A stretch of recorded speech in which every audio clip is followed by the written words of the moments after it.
Antes de começar a entrevista, eu mentalizei assim, olha, meu Deus, eu não sei por que que veio o Guilherme na minha cabeça, sabe?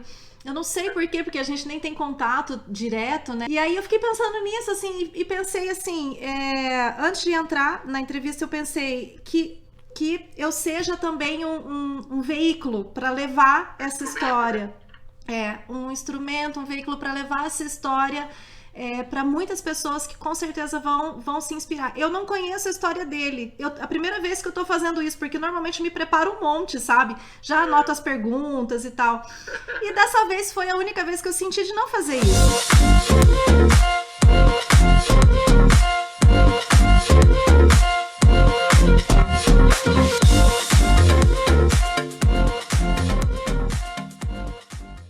Pois bem, a minha mãe, ela demorou muito para ter filho, quando ela casou com meu pai. Ela se casou muito nova. Meus pais casaram no ano que eles completariam 19 anos de idade. No dia 26 de janeiro de 1980, eles se casaram. Naquele ano, os dois iam completar 26 anos. Eles tinham 19, 20 anos, eles tinham 19 anos e pouquinho. Então, muito novos, comum, década de 80, Chernobyl, né? Que a gente foi chamado disso já, acabavam casando muito cedo e tudo mais, né? Principalmente no interior. Os dois moravam em Cornélio Procópio, foram morar no sítio, aquela coisa toda, para poder cuidar aí dos sítios que o pai do meu pai arrendava. Então, ela foi ter o primeiro filho, que é o meu irmão mais velho, o Rodrigo, ela foi ter em 83, quase 3 anos depois. Aí tentou adoção, quase adotou uma criança e tudo mais. Na sequência, já veio meu irmão do meio, que, por incrível que pareça, por mais que seja do meio, se chama Júnior. Como era o último filho, meu pai, então vou colocar Júnior. Acabou, não tem mais, vou colocar Júnior. E minha Tá. mãe fez o que, na época, era muito comum, que era um grampeamento das trompas. Foi até Uhum. um procedimento ali de 85 a 87 que gerou muito. Se você procurar na internet, você vai achar que são os filhos da laqueadura, que eram Sim. procedimentos. Grampeavam as duas trompas, né? Para que evitasse ali de ter filho e tudo mais, para ser um método contraceptivo, para não fazer cirurgia e tudo mais. Era uma nova tecnologia, era revolucionária. Só que a minha mãe, tem ceratocone nos dois olhos. Ela é uma mulher que ficou 15, quase 16 anos numa fila para fazer transplante de córnea. Então, ela fez o transplante de um olho. Isso ali em 85, 86. Pois bem, ela estava com laqueadura, não ia ter mais filho e tudo mais, ela resolveu, fez essa cirurgia e transplantou. Não deu alguns meses, vem a notícia: você está grávida. Tá grávida. Não, como assim? Mas eu tenho laqueadura, eu já tenho dois Nossa. filhos, estou tomando um monte de remédio tarja preta, eu não posso ter uma criança nem nada disso. Claro que aí o desespero bateu. É Sim. óbvio. Como assim uma notícia de que eu estou grávida em meio a esse turbilhão, quase 15 anos esperando uma córnea, agora que a córnea aparece, que eu faço o meu transplante, eu estou grávida? Aham. E isso poderia ter uma série de efeitos colaterais na criança, né? Pelos Sim, remédios de sim. tarja preta que eram tomados, inúmeras coisas e tudo mais.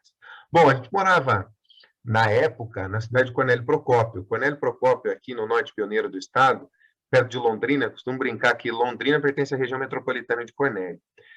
E lá tem um Cristo Redentor. O maior Cristo em pedra de bronze, a maior estátua em pedra de bronze da América Latina é de lá. Um lugar muito bonito, fica no alto da cidade, você vê todo o vale que está ali, Cornélio e tudo mais, uma região muito montanhosa, né, muito escalavrada e tudo mais, e é muito bonita a imagem lá de cima.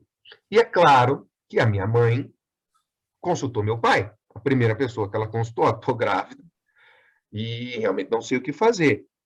Bom, o que meu pai disse? Olha, sempre pense no seguinte: nós já temos dois filhos, mas a decisão que você tomar, eu vou apoiar. Se você achar que deve fazer o aborto, e ela poderia fazer um aborto legal, nós vamos fazer. Se você Aham. achar que deve continuar essa gravidez, nós vamos continuar e vamos passar por isso juntos. E aí a minha mãe foi acessando a família, né? Muito nova, 27 anos, aquela coisa toda, na época ela tinha. Eu nasci em 87, ela tinha 26 anos. Vamos acionar todo mundo, aquela coisa toda. E ela foi conversando com a minha tia, e minha tia sempre dizia para ela: olha, você já tem dois filhos, se você tem a possibilidade de continuar um procedimento que você sempre esperou a vida inteira, que é o teu transplante, sem correr o risco de perder essa córnea, já tendo dois filhos, não tem por que manter essa gravidez. A dúvida era com relação à saúde do bebê. Dela e do bebê. Por quê? Aham, Quando você faz transplante, você tem que tomar alguns remédios que fazem com que não haja rejeição daquele corpo estranho que está entrando no teu organismo. Né? Você aham, toma por um bom tempo aquilo, em alguns casos, toma pela vida inteira. E um desses remédios é muito forte, é remédio tarja preta. Isso podia trazer uma série de complicações para o bebê. Podia, e minha mãe, por exemplo, nós já temos na família síndrome de Down. aham. Então, isso é uma preocupação que a nossa família sempre teve, né? É aquela velha história do pula uma geração. Poderia Sim, ser sim. eu. Então, uma série de crendices que se tem e tinha esse medo, né? Poderia nascer com má formação, uma série de coisas, porque ela tomou remédio até descobrir que estava grávida.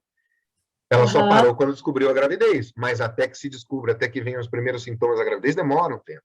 E aí a minha mãe foi recorrendo às pessoas, foi recorrendo aos meus avós, por terem muita fé, eles sempre disseram, olha, fazer um aborto é contra a fé que a gente acredita.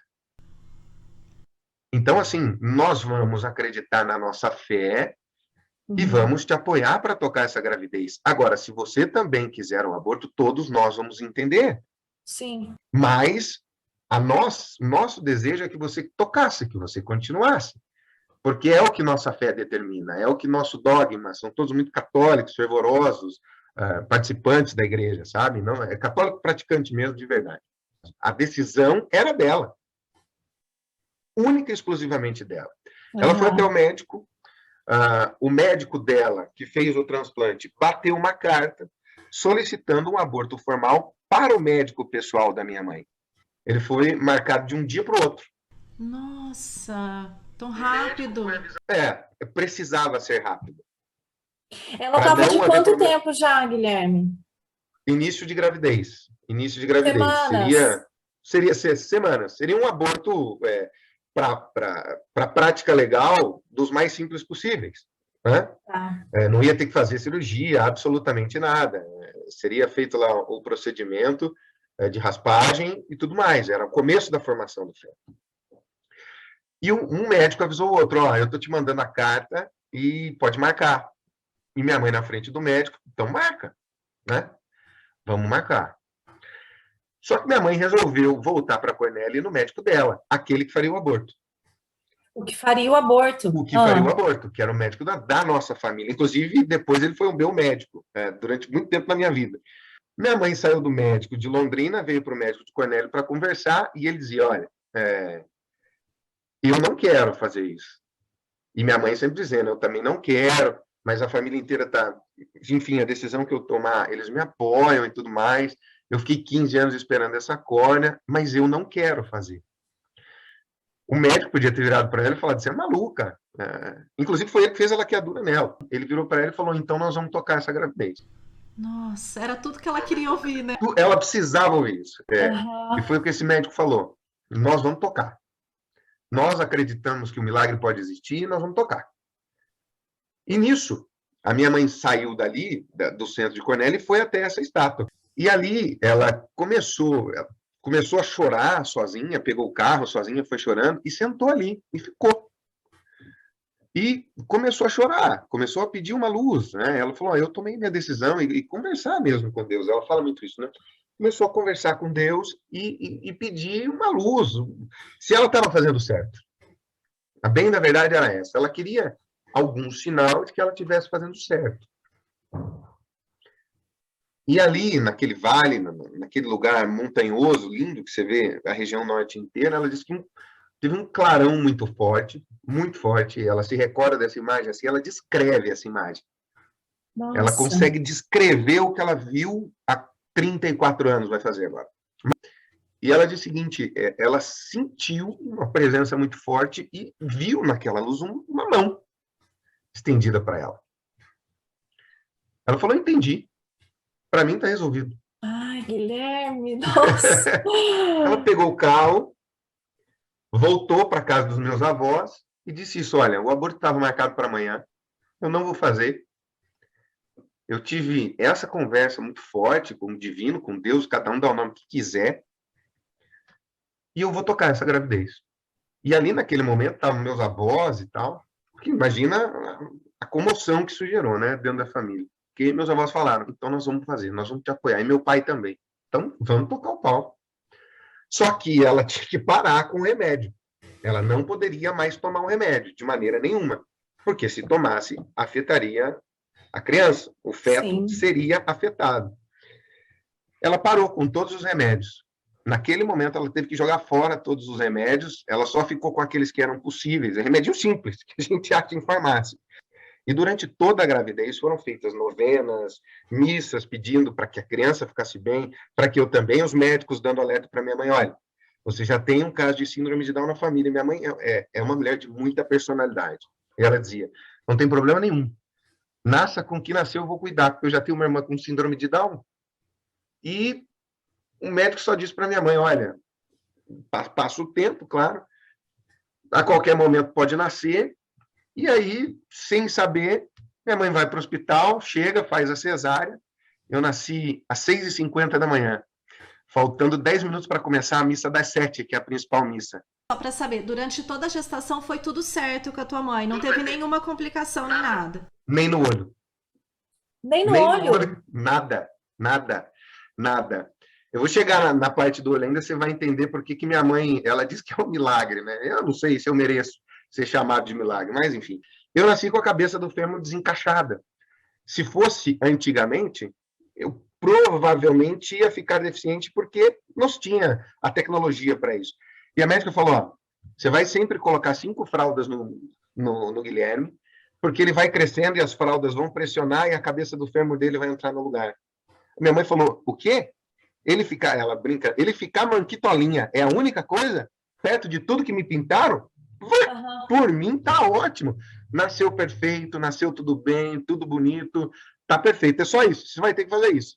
E até os 7 anos de idade eu ia nessa médica para ela ver como é que estava o encaixe da perna, perfeitamente e tudo mais. Só que o que ninguém sabia, e aí é que vem o ó do borogodó da história. Eu nasci no dia 22 de maio. Dia 22 de maio é dia de quem? Na fé católica? Dia de Santa Rita de Cássia. É o dia que ela nasceu e é o dia que ela morreu. É exatamente o mesmo dia. Ela nasce e morre no mesmo dia.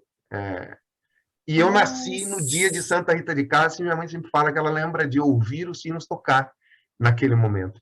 E não foi nada programado. Não, tem que nascer nesse dia, nasce nesse dia. Então, eu carrego a minha devoção a Santa Rita de Cássia desde então. Eu sou devoto de Santa Rita mesmo. A minha mãe, e aí ela foi fazer os exames da córnea e tal, naquele tempo se fazia com bisturi, não é elétrico nem nada, nem a laser, era com bisturi mesmo que se fazia o transplante de córnea. E o ponto era dado à mão. É assim até hoje o ponto, né? Mas a cirurgia era feita com bisturi. A minha mãe tinha que ter feito essa cirurgia, sei lá, 10 anos depois. Ela está há 35 anos com essa córnea. Ela está há 35 anos com a mesma córnea, que ela podia ter tido rejeição, que ela podia ter perdido, que ela já tinha que ter trocado. Ela está exatamente com o mesmo transplante até hoje. Não acredito nisso. E não tem indicação nenhuma de fazer o transplante de novo. Você, mãe, imagina a intensidade que foi isso durante esses 9... E eu nasci prematuro, esqueci de falar isso. Olha que coincidência. Eu nasci prematuro. Eu sou um bebê prematuro. Por isso que foi a córnea para o hospital. Ainda fui prematuro. Acho que eram 8 meses e 15 dias, uma coisa assim. Como é que foi o depois disso? Eu vou revelar um negócio aqui agora que meus primos não sabem. Se eles assistirem, eles vão ficar bravos comigo. A minha avó, a mãe da minha mãe, ela tinha um negócio a mais comigo, assim, sabe? Porque se não fosse pelas minhas avós e meus avós e minhas avós e meu pai, acho que talvez a minha mãe não aguentasse, né? Ela precisou muito desse apoio. A minha avó, a mãe da minha mãe, me tratava um pouquinho diferente por isso. Eu ia te perguntar isso. Você tinha um tratamento diferenciado? 2 presentes. Pronto, contei. Eu não ia contar. Mas agora eu vou falar. Ela me dava 2 presentes. Ela dava presentes que ela dava para todos os netos e por baixo dos panos ela me dava mais um. Eu adoro carne com batata. Então, quando eu ia lá para Cornélia visitar a minha avó, eu chegava, a carne com batata estava ali. E eu tenho um tio que odeia carne com batata. E minha avó era daquelas avózonas baianas, assim, que fazia comida para a família inteira. Todo mundo ia almoçar todo dia na casa dela. Aí ele chegava, tinha carne com batata, ele já começava. O Guilherminho chegou. Ah, o Chegou, Guilherme tá tem aí. a batata. Ninguém gosta dessa porcaria, mas se ele chegou, tem. Você acha que em algum momento essa história ela teve um peso diferente para você, assim? A única responsabilidade que eu sinto é que eu tenho que contar essa história para mais gente. Eu acho que esse livro para eternizar, não sei se não sei o que eu vou fazer, mas alguma coisa eu vou fazer para eternizar isso, acho que precisa ser feito. Mas acho que a única responsabilidade que eu tenho é de verdade valorizar o que minha mãe fez, valorizar em muito. Você perguntou de responsabilidade, acho que aqui fazendo um exercício mental, talvez eu a única coisa que eu me cobro muito eu não posso passar por acaso aqui. Se isso aconteceu, é porque eu tenho que deixar alguma contribuição. Com o que, eu não sei. A gente vai construindo isso. Mas eu tenho que contribuir para um mundo melhor, de alguma forma. Eu já conversei com pessoas entendidas dessa área, com parapsicólogos, uma Ah, série de é coisas. mesmo? Já. Já eu fiz formação de PNL, lá a gente entendia um pouco de neurosemântica, parapsicologia e tal. Hum. E quase todos fecham nessa palavra milagre, sabia? Fazia tempo que eu não contava essa história, sabia? Pouca gente sabe, assim, mais as pessoas do círculo íntimo, mas contar assim para todo mundo é difícil. Então, as pessoas me viram e ainda estava fazendo o balanço geral, chorando porque fazia 4 ou 5 semanas que eu não via minha mãe. Às vezes a gente fica distante, né? É normal. A gente, mãe, hoje você já está também nessa fase, eu acredito, de você dar bronca nos pais, né? A gente já chegou nessa Ixi! fase que a gente acha que pode dar bronca neles, né? Como se a gente pudesse. Mas a gente acha que pode. E aí tem essas pequenas discussões e tal. E aquele dia que eu chorei no Balanço Geral, eu não tive tempo de explicar isso para as pessoas, até falei, um dia eu explico por quê. Foi porque eu lembrei dessa história, sabe? Ah, Fazia puxa muito tempo que eu não via vida. minha mãe, enquanto eu estava falando, inconscientemente eu estava lembrando de tudo isso. Eu posso te falar uma coisa? Eu não sou muito de falar de histórias minhas. Acho que a gente tem que contar a história das pessoas. Hoje pela manhã, eu recebi uma mensagem da minha mãe. Ela falou assim, filho, eu liguei na tua casa e falei com a tua filha mais velha, com a minha mais velha, Yasmin. E falei que vou fazer um bolo de chocolate para ela. E minhas filhas amam o bolo de chocolate da minha mãe. Todo mundo ama lá em casa. Aí eu até conversei com a minha esposa, e minha esposa falou assim, mas a tua mãe tem que entender que a gente não ter contato com ela é para que ela não tenha risco. Minha mãe já vai fazer 60 anos. Mas eu falei assim para minha esposa, eu falei, olha, eu fiquei com dó de ver minha mãe fazer isso. De verdade. Mas a gente tem que passar. Sabe? São semanas muito difíceis para nós. A gente não quer que você fique em casa. Mas a gente pede para você ficar. Tô morrendo de saudade da minha mãe e do meu pai. Mas o que eu posso fazer? Eu tenho que ajudar. E a minha forma de ajudar é ficar longe. E a forma dela de ajudar é dizendo, filho, eu vou fazer o bolo e vou deixar lá na porta para você. Não precisa subir e falar com a mãe. Mas eu vou deixar. Porque eu amo as minhas netas e elas amam o bolo que eu faço. É esse o momento, gente. O coração da gente está apertado. Nós estamos estressados. Mas é por um bem maior. É por um bem maior. E o bem maior é a coisa mais frágil que a gente tem. É a nossa vida. Vamos pensar nisso. E mesmo morando aqui perto, estava quase um mês sem vê-la. E estou agora umas 3 semanas sem vê-la de novo, porque o bicho está pegando outra vez. É muito difícil. E aquele dia saiu. Quero muito que você deixe uma mensagem para as pessoas de toda essa bagagem que você coleciona hoje, da história da tua mãe, que também refletiu na tua história, e hoje você é uma parte disso tudo, né? Que vai passar para suas filhas, que vai. Então, assim, é a tua história acontecendo. Ama teu próximo, ama teu Deus sobre todas as coisas e ama teu próximo como a ti mesmo. Praticou isso? Esquece, o resto vai dar certo. O resto vai dar certo. Empatia. As pessoas estão precisando disso, de aproximação, de entender que a comunidade existe por ela, para ela e, acima de tudo, com ela.